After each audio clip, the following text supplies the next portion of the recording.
ओम नमो भगवते साईश्वराय। श्री सत्यसाई ഭാഗവതം. ശ്രീ ഇൻഡോർ മഹായോഗി മധ്യപ്രദേശ് ഇൻഡോറിലെ മണ്ടേല സായി ഭക്തനാണ്. സമയം കിട്ടുമ്പോഴൊക്കെ ഭഗവത് ദർശനത്തിനും സേവനത്തിനുമായി പർത്തിയിലെത്തും. അദ്ദേഹം തന്റെ സ്ഥലത്ത് സായി സമിതി ആരംഭിച്ചു. 5-6 ആഴ്ച കഴിഞ്ഞപ്പോൾ പുതിയ ആളുകൾ വരാൻ തുടങ്ങി. അവർ ഭജനയിലും സേവനത്തിലും പങ്കുകൊണ്ടു.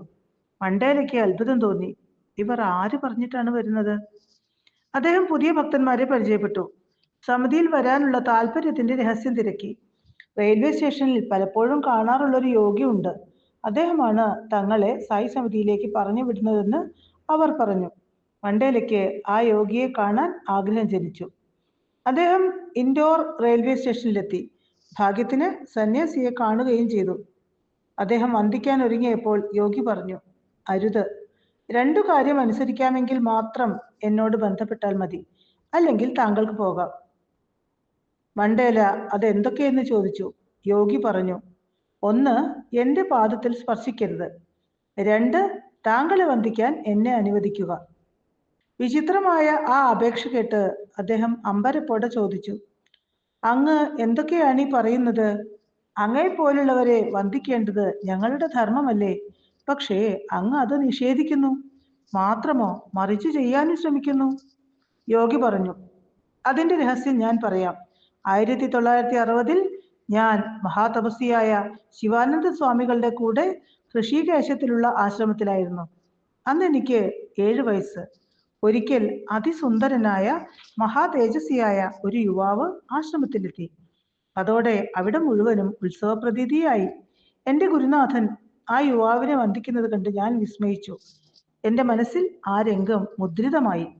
കുറച്ചുകാലം കഴിഞ്ഞപ്പോൾ ഗുരുനാഥൻ ധ്യാന പരിശീലനത്തിനായി എന്നെ ഒരു ഗുഹയിലേക്ക് അയച്ചു. ധ്യാനവേളയിൽ ഒരു ദിവ്യസ്വരൂപം എൻ്റെ മുന്നിലെത്താറുണ്ട്.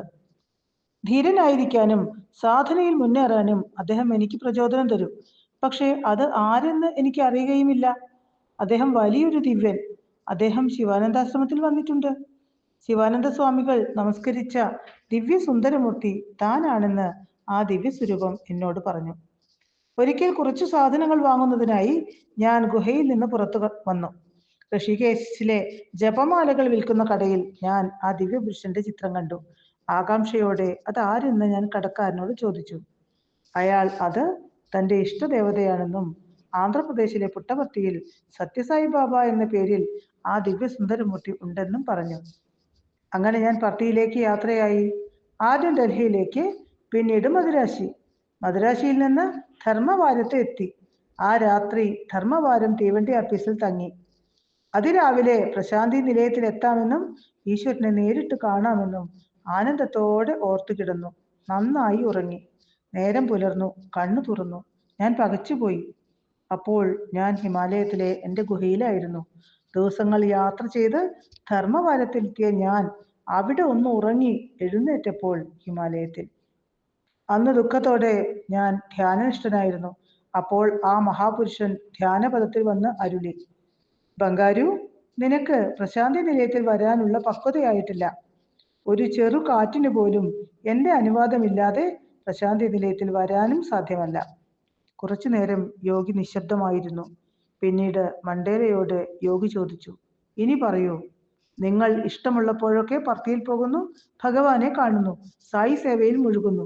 അതിനായി പ്രത്യേകം ബാബയിൽ നിന്ന് അനുമതി വാങ്ങുന്നില്ല. ആരാണ് കൂടുതൽ യോഗ്യൻ, ഞാനോ നിങ്ങളോ? പറയൂ.